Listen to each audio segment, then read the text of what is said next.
Assalamualaikum warahmatullahi wabarakatuh. Kami dari kumpulan 4 akan membentang tentang penulisan akademik merentasi komunikasi di bawah kursus GPMK 1012 Bahasa Melayu Komunikasi.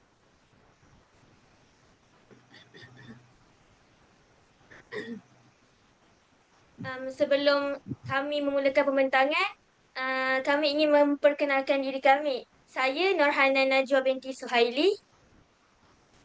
Nama saya Lolo Humaira binti Zulkifli. Dan nama saya Nuha binti Muhammad Yusof. Jadi kita mulakan dengan keutuhan wacana dalam penulisan akademik. Apa itu wacana? Wacana ialah suatu teks atau bahan bacaan yang bermakna bagi pembaca. Unit bahasa yang melebihi had ayat terdiri daripada ayat, sejumlah ayat, ceraian, bab buku, cerita, dialog, siri buku dan sebagainya. Wacana juga menunjukkan hubungan-hubungan dan perkembangan fikiran yang berturutan. Menurut Asmah Omar 2009, wacana merupakan keseluruhan pelahiran bahasa oleh penutur atau penulis iaitu sistem bahasa dan unsur-unsur luar daripada sistem bahasa yang menyumbang menjadikan pertuturan atau tulisan berkenaan sebagai sesuatu yang bermakna dalam komunikasi. Jadi, komunikasi berlaku bukan sahaja secara lisan, tetapi komunikasi juga boleh berlaku secara penulisan.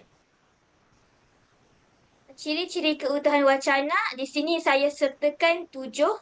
Latar, maklumat, penerimaan pembaca, tujuan, koheren, kohesi dan interteks.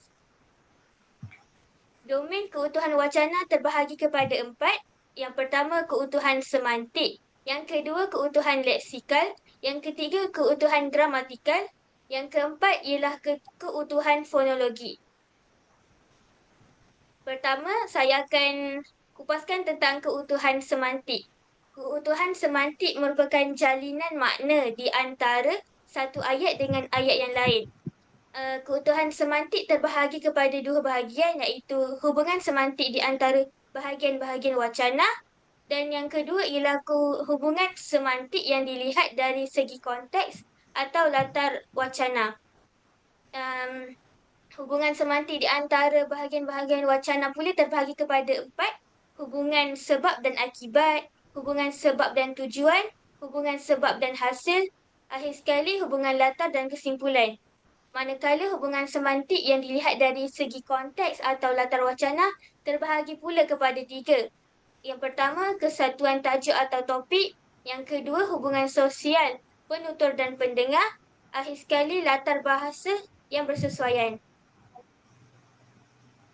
Di sini saya sertakan contoh dari artikel yang kami cari, hubungan sebab dan akibat. Dapat dilihat sini jelasnya Islam memainkan peranan yang sangat penting dalam kehidupan bangsa Melayu di Malaysia. Tanpa Islam, bangsa Melayu tidak memiliki hala tuju yang benar dan jelas dalam menikmati kehidupan.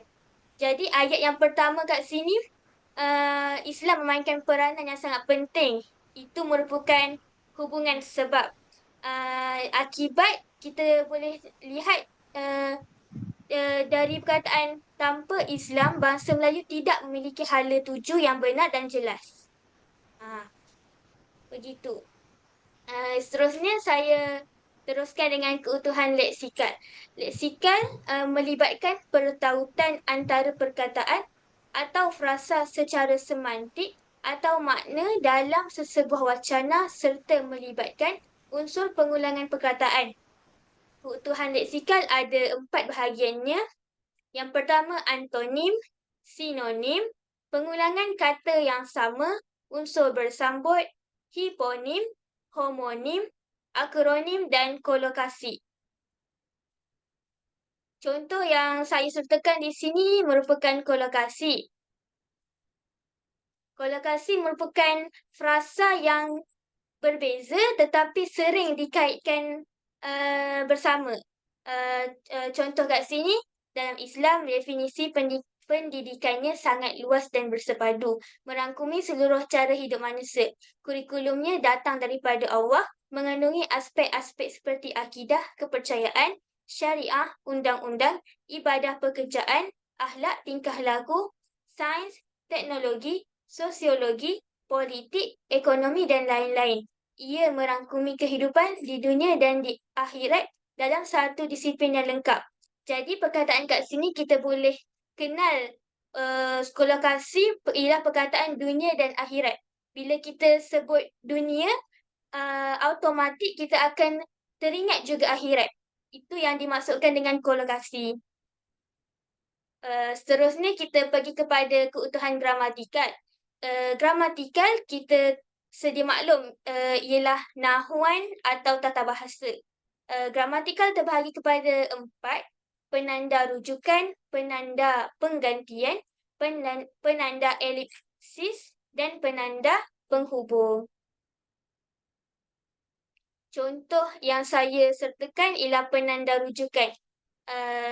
Wahai orang-orang yang beriman, apabila diminta kepada kamu memberi lapang dari tempat duduk kamu untuk orang lain, maka lapangkanlah seboleh-bolehnya supaya Allah melampangkan serba-serbinya untuk kamu. Dan apabila diminta kamu bangun, maka bangunlah supaya Allah meninggikan darjat orang-orang yang beriman di antara kamu. Jadi kat sini penanda rujukan kita boleh lihat wahai orang-orang yang beriman. Apabila diminta kepada kamu, kamu di situ ialah menunjukkan merujuk balik kepada orang-orang yang beriman. Akhir sekali saya akan terangkan tentang keutuhan fonologi. Fonologi dilihat dari segi hintian suara, nada suara dan intonasi suara. Nada suara kita boleh tahu bila ada nada tinggi dan nada rendah. Intonasi suara pun kita boleh tahu bila seseorang itu sedang bertanya, sedang marah, sedang sedih, kita boleh dapat tahu daripada intonasi suaranya. Dalam wacana lisan, terdapat alat yang digunakan untuk menjelaskan persembahan wacana. Alat yang kita gunakan kat sini tanda baca. Contohnya ada tanda noktah, koma dan tanda soal.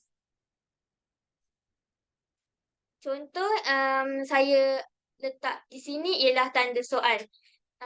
Engkaulah yang lebih baik atau orang yang taat mengerjakan ibadat pada waktu malam dengan sujud dan berdiri sambil takutkan azab hari akhirat serta mengharapkan rahmat Tuhannya. Katakanlah lagi kepadanya, adakah sama orang-orang yang mengetahui dengan orang-orang yang tidak mengetahui?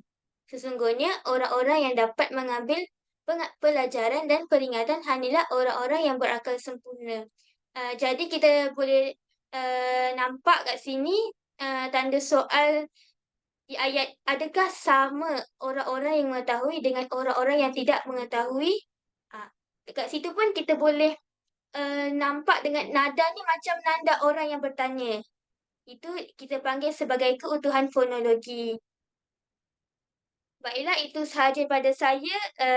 Sebelum kita beralih kepada Humaira, ada sesiapa yang ingin bertanya soalan? Boleh saya tanya? Ya, boleh. Silakan. Hanan, apa beza hiponim dan juga homonim? Saya kurang jelas akan pernyataan tersebut. Baiklah, saya akan terangkan. Terima kasih Nuha atas soalan. Jadi saya akan terangkan apa perbezaan hiponim dan homonim. Hiponim merupakan perkataan kata yang maknanya terangkum dalam makna kata lain. Contohnya, contoh ayat saya bagi, Hanan memandu keretanya dengan berhati-hati. Dia turut meletakkan kenderaannya di bawah garaj. Jadi, perkataan kereta saya gantikan dengan kenderaannya kerana kenderaan satu contohnya kereta. Okey. Yang kedua homonim. Homonim ialah kata yang bunyinya sama tetapi erti yang berlainan. Contohnya Hanan mendaki bukit di Kuala Terengganu. Dia berasa letih kerana mengeluarkan banyak peluh sehingga badannya dipenuhi daki. Jadi, ada dua perkataan daki kat sini. Yang pertama, Hanan mendaki. Mendaki. Mendaki yang pertama merupakan kata kerja. Daki yang kedua merupakan daki yang kita berpeluh keluar daki. Jadi dia kata yang sama tetapi makna yang berbeza. Terima kasih Hana atas penjelasan. Sama-sama. Ada lagi soalan yang perlu? Saya ada soalan. Okey, silakan Humaira. Bolehkah beri contoh yang lebih jelas tentang wacana? Okey, terima kasih atas soalan Humaira. Okey, wacana. Sebelum itu saya akan cuba ingatkan balik apa itu wacana. Wacana merupakan suatu teks yang berilmiah. Contoh wacana yang saya boleh bagi secara jelas lah ialah contohnya macam artikel, kertas kerja, tesis. Contoh macam tesis tentang akidah umat Islam kan. Tesis tu dalam tesis tu ada wacana-wacana yang berilmiah, ada maklumat yang disampaikan. Itu merupakan salah satu contoh untuk wacana. Boleh faham Humaira? Boleh. Terima kasih. Okey. Sama-sama.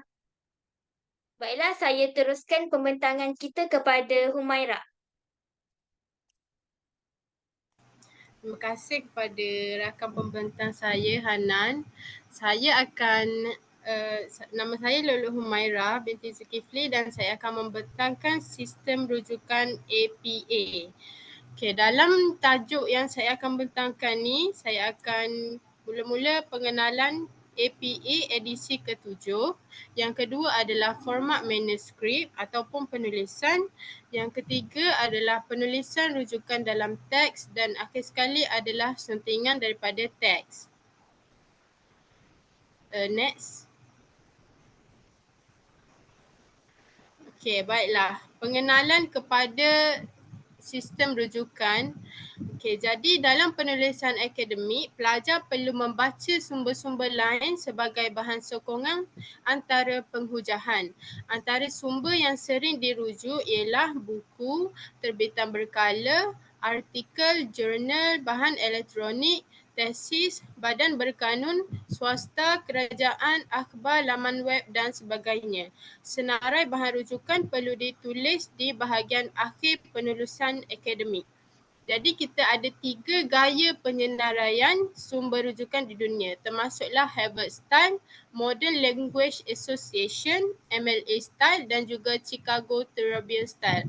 Namun walau bagaimanapun kita lebih banyak menggunakan American Psychological Association iaitu APA. Kita banyak gunakan APA di Malaysia ataupun jika kita nak buat bahan rujukan lah. Okey, seterusnya.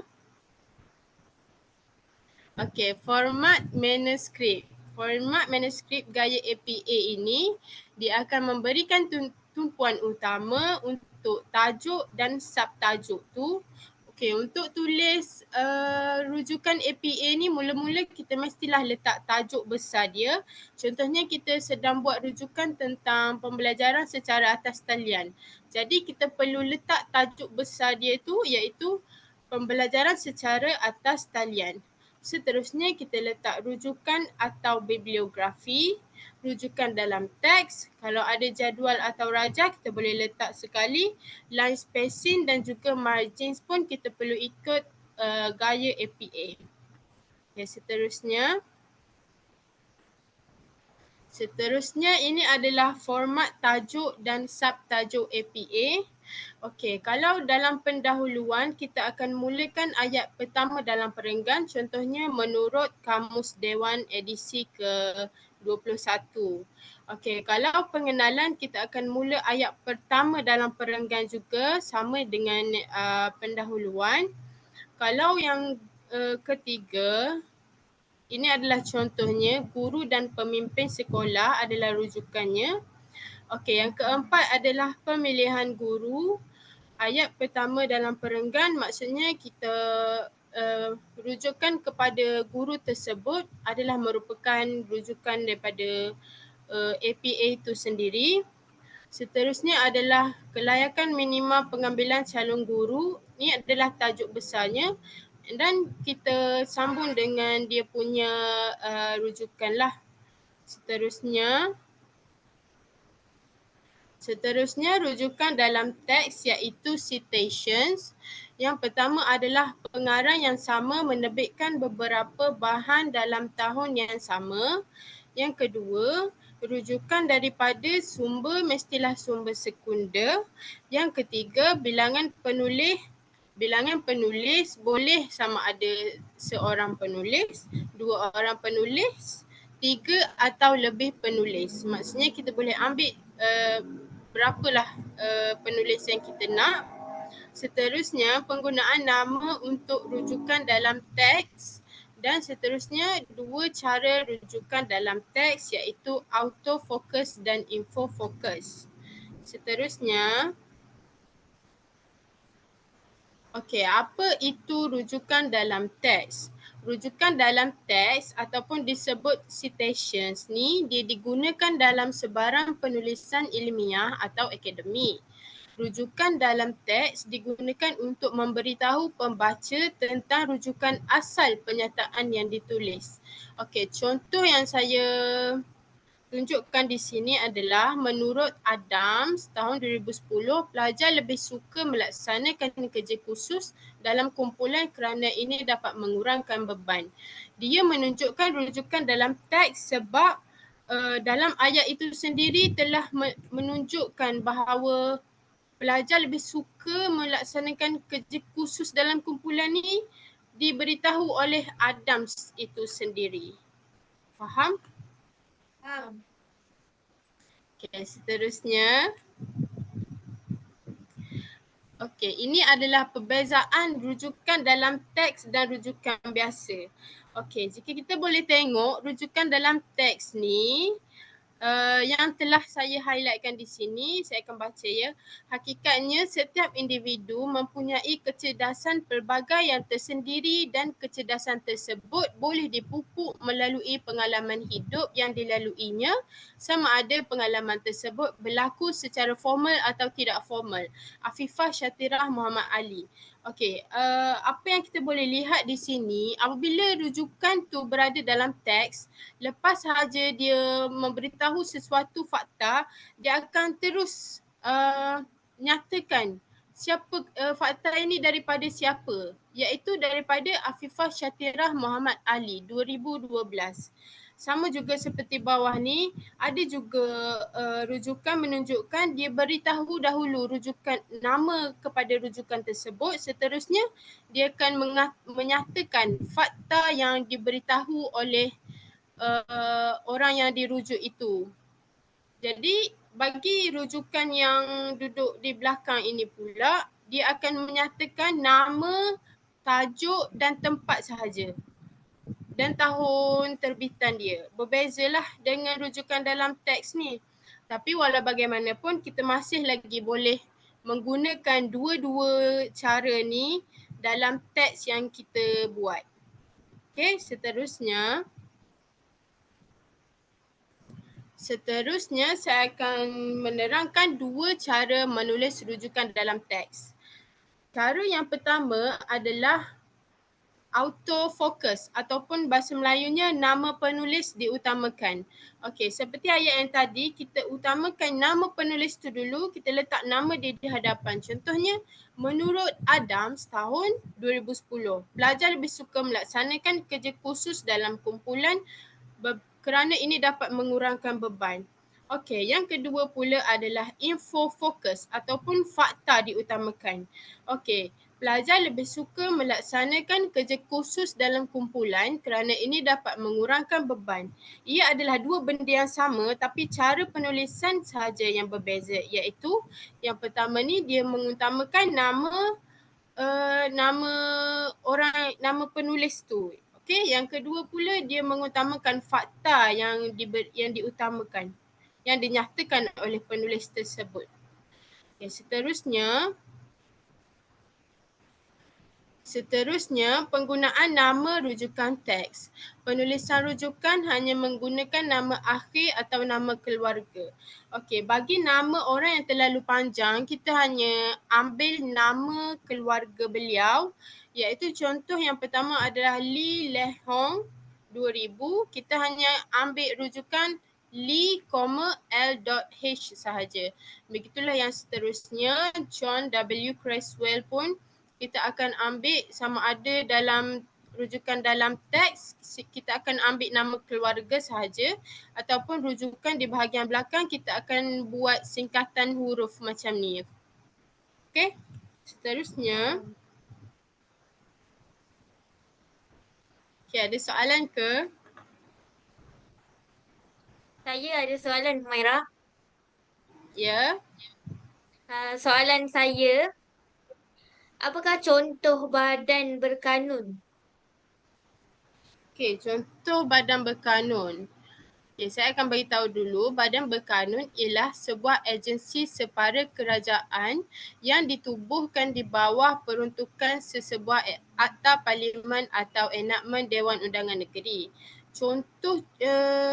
Contoh bagi badan berkanun ni adalah Majlis Amanah Rakyat, lepas tu Perbadanan Kemajuan Pembangunan Ekonomi Negeri.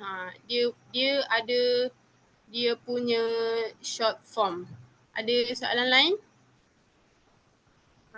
Humaira, saya nak tanya tentang apa maksud bibliografi. Saya kurang faham kerana saya tidak pernah dengar apa bibliografi. Terima kasih Nuha.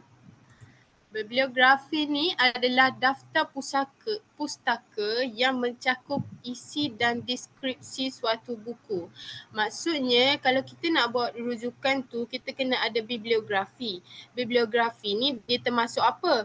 Dia meliputi judul. Dia kena ada judul buku tu. Lepas tu kita ada nama pengarang buku tu. Kita kena ada edisi, kita kena ada cetakan yang keberapa contohnya. Lepas tu kota terbit, maksudnya kita buku tu diterbitkan di mana.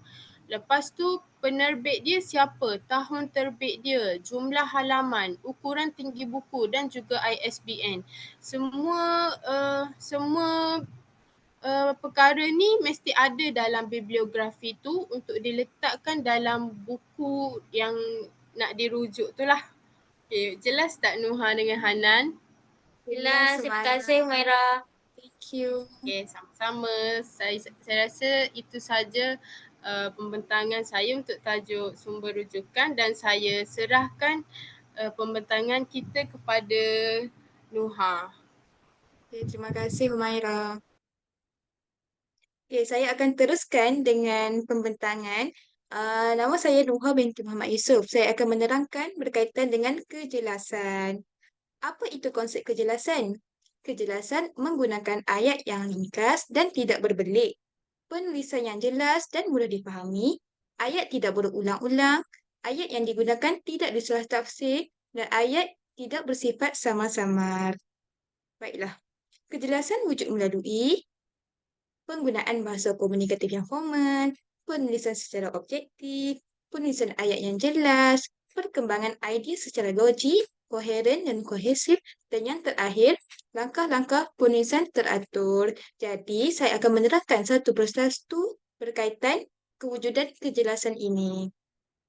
Yang pertama, penggunaan bahasa komunikatif yang formal. Bahasa komunikatif ni membawa maksud ia mencipta suasana pergaulan yang harmoni dan bahasa yang mudah dipahami. Seperti mana yang saya bawa contoh di sini, ahli-ahli sejarah telah menceritakan bahawa sebelum kedatangan penjajah barat ke Tanah Melayu, masyarakat di alam Melayu telah mempunyai tamadun dan intelektual yang tinggi dan cemerlang. Jadi, berdasarkan artikel ini, dia memperlihatkan rasa senang antara dua pihak dan lebih spesifik kepada isi dan juga fakta. Baiklah, yang kedua, penulisan secara objektif. Objektif ini menekankan perkara yang serius dan fakta itu disokong dengan bukti-bukti yang kukuh. Contoh daripada artikel, dalam Islam, definisi pendidikan sangat luas dan bersepadu. merangkumi seluruh cara hidup manusia. Berdasarkan artikel ini kita nampak dia memberi isi dan fakta yang ukur. Boleh faham? Boleh. Baiklah, yang ketiga, penulisan ayat yang jelas. Ayat yang jelas mempunyai dua bahagian. Yang pertama, ayat topik dan yang kedua, ayat huraian. Ayat topik ini pernyataannya lebih umum dan ia merupakan idea utama. Manakala ayat isi, dia memainkan peranan penting dalam menyokong ayat topik. Dia juga mengandungi bukti-bukti yang jelas. Dalam contoh ini, Ni Aziz berpendapat kekuatan agama adalah satu daripada 4 kekuatan asas yang harus dikuasai oleh individu. Ayat huraiannya bagi membersihkan jiwa, fikiran dan perlakuan daripada melakukan sebarang perkara yang tidak bermanfaat. Boleh faham di sini? Jadi ayat yang jelas ini mempunyai ayat topik dan juga ayat huraian. Okey, yang keempat, perkembangan idea secara logik, koheren dan kohesif. Koheren membawa maksud kesepaduan antara satu bahagian dengan bahagian yang lain. Merupakan idea-idea yang dihurai dengan jelas dan logik. Manakala kohesif pula, berbagai-bagai struktur ayat. Yang kedua, menggunakan tanda baca yang betul. Dan yang ketiga, penggunaan kata hubung yang tepat. Boleh beza antara koheren dan kohesif? Boleh. Boleh. Baiklah. Seterusnya saya bagi contoh. Koheren ini mempunyai perenggan yang lengkap seperti mana ada pendahuluan, dapatan kajian dan langkah. Dia ini bersangkut paut. Kita tidak boleh pisahkan. Kalau kita pisahkan, ayat itu akan tergantung. Manakala kohesi, dia lebih kepada tata bahasa, iaitu tanda baca yang digunakan betul, menggunakan kata hubung yang betul dan membina perenggan yang baik. Anda boleh baca dalam slide yang saya bentangkan ini. Boleh? Boleh. Boleh. Okey. Yang terakhir ialah aplikasi kejelasan. Terdapat 3 aspek dalam aplikasi kejelasan. Yang pertama, pengenalan. Yang kedua, isi kandungan. Dan yang ketiga, kesimpulan. Pengenalan ini memberi gambaran menyeluruh dan dia menggunakan bahasa kreatif untuk menarik perhatian pembaca.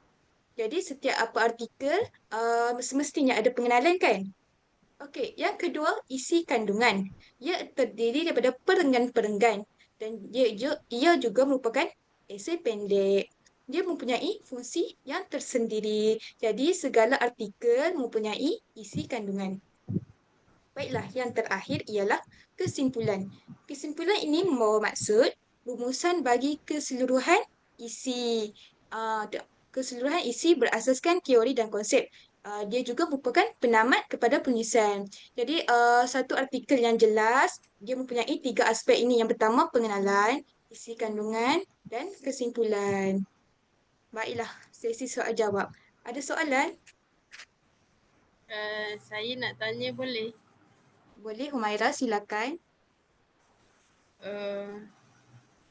Saya nak tanya, apakah maksud ayat tidak salah tafsir dan ayat tidak bersifat sama-sama? Oh, baiklah. Terima kasih atas soalan yang diberikan. Okey, ayat tidak salah tafsir ialah ayat yang tidak betul ataupun silap. Ayat tidak salah tafsir juga membawa maksud dia memberi satu tafsiran yang tepat. Jadi, kejelasan ini mestilah tepat dan tidak punyai silap. Manakala ayat samar-samar ialah ayat yang kurang jelas. Tidak sampai maksud dan ayat tergantung. Boleh faham? Faham. Terima kasih. Saya nak tanya juga. Ya, boleh. Silakan, Ah, Hanan. Apa nama lain bagi koheren dan kohesi? Terima kasih soalan yang bagus. Okey, nama lain bagi kohesi ialah tautan, bersangkut paut, berpautan. Okey, manakala koheren ialah kesinambungan. Koheren ni dia lebih kepada tata bahasa iaitu kesinambungan. Baiklah. Terima kasih Noha. Okey, setakat itu saja pembentangan daripada saya. Baiklah, itu sahaja pembentangan daripada kami, kumpulan 4. Semoga apa yang diberikan dapat memberikan manfaat. Terima kasih kerana mendengar. Okey. Sekian, terima Terima kasih. kasih.